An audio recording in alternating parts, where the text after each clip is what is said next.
Namaste guys, welcome to our Kaziranga National Orchid and Biodiversity Park.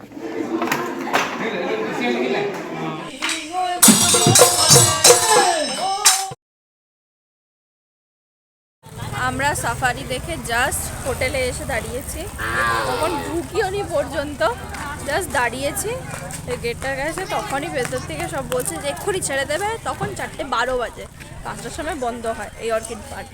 তখন আমরা ওই gate দিয়ে যে হোটেলে ঢুকবো, দরজা দিয়েও ঢোকা হয়নি আমাদের।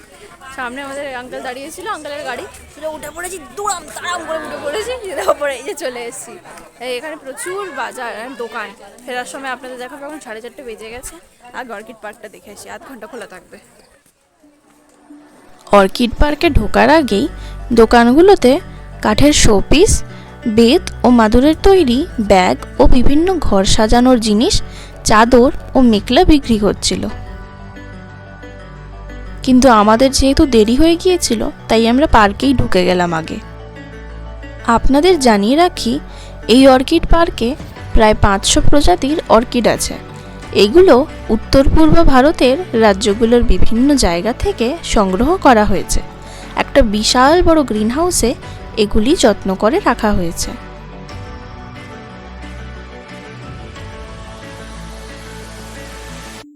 আসাম যেমন চা ও পেট্রোলিয়ামের জন্য বিখ্যাত, একশৃঙ্গ গন্ডারের জন্য পৃথিবী খ্যাত, তেমনি বিভিন্ন প্রজাতির অর্কিডের জন্যেও আসামের নাম আছে।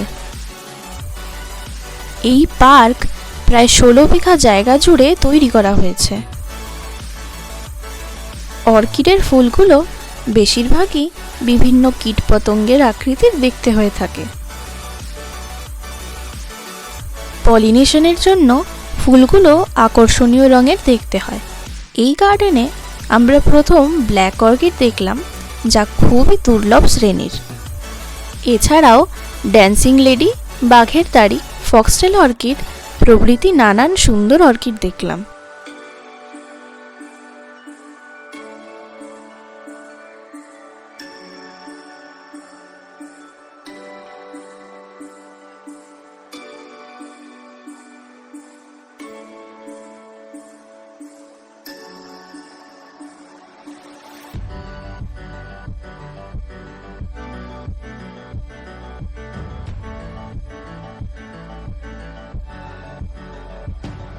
Namaste guys, welcome to our Kaziranga National Orchid and Biodiversity Park. आरो को सागर हम कटे यहाँ से बहुत सारा चीज़ है, मतलब 21 पॉइंट्स है। हर देखने के लिए मौका मिलेगा। आप लोग आइएगा हमारा Kaziranga orchid and biodiversity park देखने के लिए। बहुत बहुत धन्यवाद।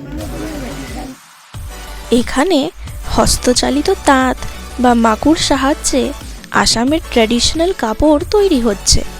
কিভাবে বানানো হয় আমরা দেখলাম। এই জায়গাটায় এখানকার কাপড়, চাদর সাজানো আছে। বেতের চেয়ার, কাঠের ও বাঁশের বিভিন্ন মূর্তি, অসমীয়া জনজাতির ব্যবহার করা বিভিন্ন জিনিসপত্র, রান্নার জিনিস, মাছ ধরার কাজে ব্যবহৃত জিনিস, বিভিন্ন ধরনের বাদ্যযন্ত্র, কাঠের মন্দির, অসমীয়াদের ব্যবহৃত আরও অনেক জিনিস এখানেই রাখা আছে।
এই জায়গাটায় অসমীয়া মানুষদের ব্যবহৃত জিনিসপত্র, তাদের জামা কাপড় এবং বিভিন্ন গয়নাগাটি রাখা আছে।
भाई वो एक बार प्लीज वो बजाओ, एक बार ना वो,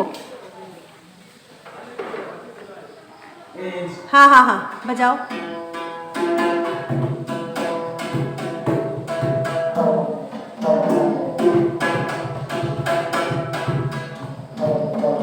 ठीक है। অর্কিড গার্ডেন ছাড়াও এখানে cactus garden, medicinal plant garden, nature park, বাঁশ ও বেতের বাগান, পুকুর, ফলের বাগান, চিলড্রেন্স পার্ক, গাছবাড়ি ও খাওয়ার স্টলও আছে। সময় কম থাকায় আমরা পুরোটা ঘুরে দেখতে পারলাম না। মার্কেট থেকে টুকটাক কিছু জিনিস কিনে আমরা হোটেলে চলে গেলাম। আমরা এখন আমাদের হোটেল রুমে ঢুকে পড়েছি। ফার্স্টে রুম টুরটা দিয়ে নিই। এই ঢুকেই ফার্স্টে এইদিকে হচ্ছে একটা জিনিসপত্র রাখার টেবিল আর একটা টিভি, আর এদিকে একটা আলমারি, চেয়ার, একটা টেবিল আর দুটো বেড, আর এদিকে একটা ডাস্টবিন আছে, আর এইখানে একটা ছোট টুল, এটা হচ্ছে ওয়াশরুম। যেহেতু এইটা আমাদের শেষ দিন ছিল, তাই এই দিনের সন্ধেবেলায় একটা বিহু ডান্সের আয়োজন করা হয়েছিল।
Hi boss. Hi.